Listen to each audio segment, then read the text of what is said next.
একটাই প্রশ্ন আমার, কেন ভালোবাসনি আমাকে দুঃখ দিতে?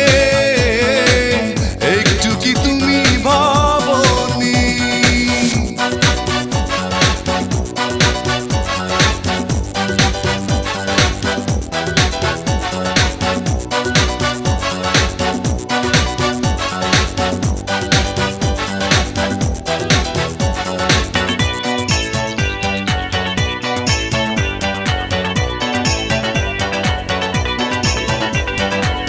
মন ভেঙে দিয়ে